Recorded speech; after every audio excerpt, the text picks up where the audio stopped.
បំផុតខ្ញុំបាននាំម៉ែមកភ្លក់រសជាតិទឹកស៊ុប collagen ទឹកស៊ុប collagen នេះគេល្បីថាចាស់ភាសាទៅមានកម្លាំងកំហែងជំនួយដល់សុខភាពរបស់គាត់ម៉ែរកស៊ុប collagen ភាសាយូរហើយឥឡូវទៅមករកកន្លែងឃើញដែលទំនងមែនតើបងប្អូនមានស្គាល់ហាងនេះនៅខ្ញុំមកខ្ញុំមានអារម្មណ៍ថារំភើបដូចបានឆ្លងភពទៅក្នុងរឿងចិនអញ្ចឹងបើខាងក្រៅហាងគេរៀបចំលងទំនងហ្មងហើយបើចូលមកដល់ក្នុងហាងវិញឡងប្លែកភ្នែកបងប្អូនមើលទៅទិដ្ឋភាពនាំម៉ែមកញ៉ាំម៉ែសប្បាយចិត្តណាលើគេថាហាងនេះល្បីមកពីឆឹងទូខេត្តស៊ីឈួនប្រទេសចិនដែលទឹកស៊ុបគេឆ្ងាញ់ណាស់សិតតែជាប់ Guinness World Record ទៀតឥឡូវខ្ញុំមកញ៉ាំសាកមើលឆ្ងាញ់ដូចគេនិយាយមែនបងប្អូនមិនថាជាស៊ុបស៊ីឈួនរសជាតិដើមឬមួយក៏ស៊ុប collagen ទេបើស៊ុប collagen នេះវិញរត់ទៅវ៉ាវហ្មងឆ្ងាញ់មែនទែនស៊ុប collagen នេះបើបានចាស់ភាសាល្អខ្លាំងណាស់ព្រោះអីភាសាហើយមានកម្លាំងព្រឹសតែម្ដងជាពិសេសពេលហត់ក្តៅនាំម៉ែមកភាសាម៉ែសប្បាយចិត្តណាស់ដោយសារតែញ៉ាំទៅរសជាតិឆ្ងាញ់អារម្មណ៍ល្អមានកម្លាំងកំហែងពិតហើយហាងដែលខ្ញុំនាំម៉ែមកភាសាស៊ុប collagen នេះបងប្អូនគឺមានឈ្មោះថា Sudasia ដែលហាងមួយនេះគឺគេល្បីខ្លាំងមែនទែនព្រោះជាប់ស្ទើរ Guinness World Record លើទឹកស៊ុបទៀតជាពិសេសទឹកស៊ុបស៊ីឈួនរសជាតិដើមនេះ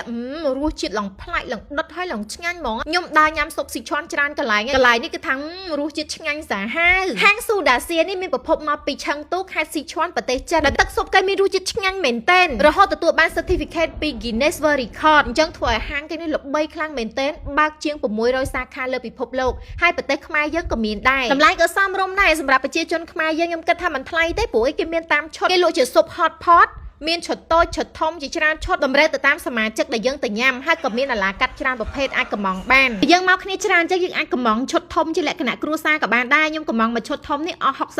$66.90 សេនក្នុងនោះយើងទទួលបានទឹកស៊ុបដែលមានរសជាតិ3ផ្សេងគ្នាគឺទឹកស៊ុបស៊ីឈួនរសជាតិដើមទឹកស៊ុប collagen និងទឹកស៊ុបជូហិលហើយគេមានដាក់ផ្កាថៃជីឲ្យនេះឆ្ងាញ់មែនទែនប្រហិតផ្កានេះសាច់ឡើងស្វិតល្អហ្មងគេមានដាក់សាច់ជ្រូកម៉ាឡាត្រីដូរីស្រស់សាច់ជ្រូកស្មាមុកមានឈុតសាច់គោពិសេសប្រហិតត្រីស្នូលពិសេសនំប៉ាវសាច់មាន់ខ្មៅប្រទេសនិយាយទៅមានបន្លែមានអីច្រើនមកណាបងប្អូនសំខាន់គឺគេ free ភេសជ្ជៈ4កំប៉ុងឲ្យទៀតយើងចង់យកជាស្រាក៏បានឬក៏ភេសជ្ជៈក៏បានដែរហើយពេលដែលយើងញ៉ាំហើយមានផ្អែមលាងមាត់ free ដែលឥតគិតថ្លៃទេចង់ញ៉ាំជាការ៉េមក៏បានផ្លែឈើក៏បានពោតផ្ទុះក៏បានចង់ញ៉ាំទាំង3មុខក៏បានដែរអត់បញ្ហាទេពិសេសមែនតើហាងមួយនេះទាំងបរិយាកាសទាំងរសជាតិអាហារសំខាន់ណាស់ពេលភ្លៀងធ្លាក់អញ្ចឹងនឹកឃើញ clean hot pot ហ្មងមកកន្លែងនេះដឹងតែត្រូវចិត្តនេះបងប្អូនហាងដែលខ្ញុំមកនេះគឺមានឈ្មោះថា Sudasia ដែលមានទីតាំងនៅជិតវត្តបទុមខ្ញុំមានតម្លាក់ Google Map នៅលើ caption នឹងដែរបងប្អូនអាច check មើលបានការរៀបចំហាងបើគេមើលទៅដូចក្នុងរឿងចិនអញ្ចឹងចំណងខ្លាំងមែនទែនសំខាន់គេមានបន្ទប់ private សម្រាប់យើងញ៉ាំជាលក្ខណៈគ្រួសារក្នុងបន្ទប់ private អីក៏បានដែរតែប៉ុណ្ណេះស្គាល់កន្លែងថ្ងៃក្រោយនាំម៉ែមកញ៉ាំទៀតចាំបងប្អូនបើសិនជាចង់ញ៉ាំស៊ុប hot pot ឬក៏ស៊ុប collagen ឬក៏ស៊ុបជូហិលដែលមានរសជាតិឆ្ងាញ់កុំភ្លេច